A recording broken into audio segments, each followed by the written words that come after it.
It's been a tough start to 2021. We're still very much in the midst of a deadly pandemic. We're locked down, worn out maybe, and a bit fed up.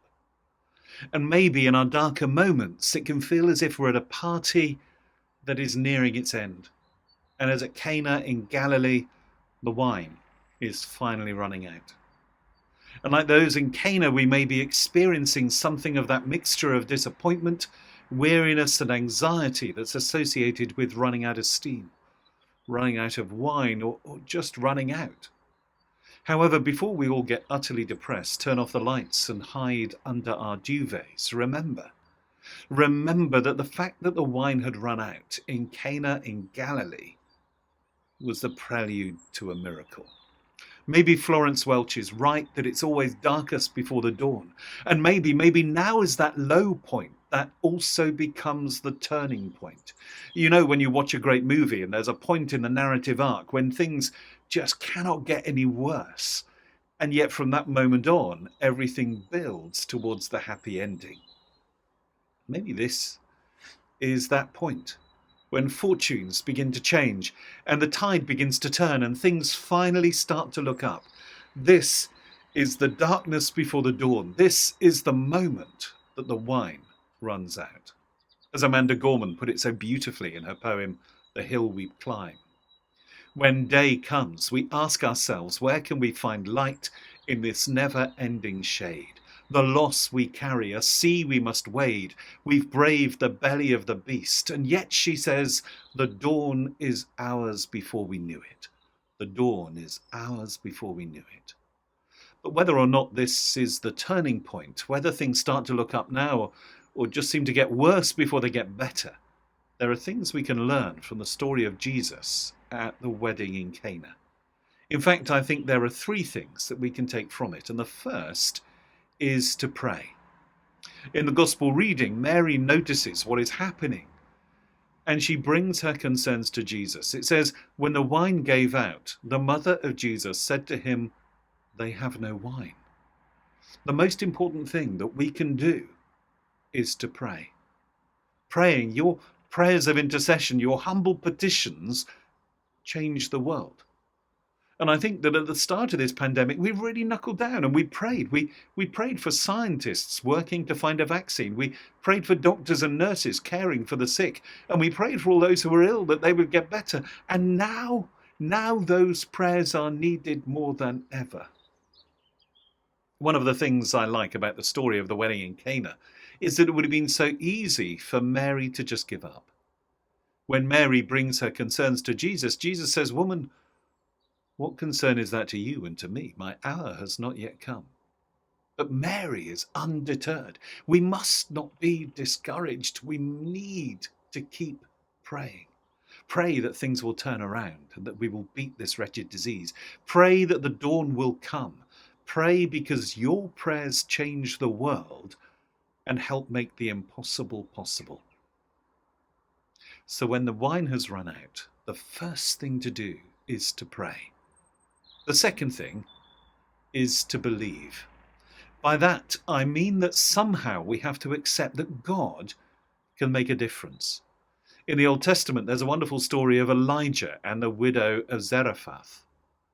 Elijah meets a widow and he asks her for a drink, and she's just going to get that when he calls out, and some bread. But she then says, I've only got a tiny bit of grain and a little oil in a jug. We've run out of food and we're literally on the brink of starvation.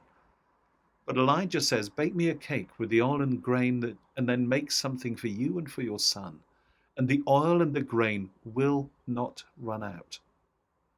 Now that's all well and good, but at some point the widow had to choose to believe. She had to entertain the possibility that somehow God could make a difference and that the grain and the oil would not run out. It's a bit like the feeding of the 5,000. And the crucial role played in that by the disciples. For when they began to distribute the bread and the fish, they too had to choose to believe. They had to entertain the possibility that God could make a difference. Imagine being that disciple, looking at the thousands of people and then breaking off a piece of bread to give to that first person. How much would you break off? But when you got to the 10th person, the 20th person, the 50th person, and you realize that the amount of bread that you have has not gone down, doesn't that change your attitude? As a church, we need to believe. We need to believe that God can make a difference, that in the economy of God, our scarcity can be enough, can be more than enough. All too often, we look at the decline of our membership and the decay of our finances, and we draw a line, we extrapolate, and then we conclude, like Fraser in Dad's Army, that we're all doomed. One American writer says that to some extent, we've all become apostles of continuity, extrapolation, and derivation. But such a view of the future robs us, he says, of vitality because we believe that what we have is the only source of anything in the future. What the story of Elijah and the widow tells us, what the feeding of the 5,000 tells us, what the story of the wedding at Cana tells us is that what we have is not the only source of anything in the future. For God can take what we have, however small and insignificant it is, and he can do something extraordinary with it. We need to have a change of mindset. We need to believe that God can make a difference. When the wine has run out, we need to pray and we need to believe. And finally, we need to act, even if what we feel called to do defies common sense.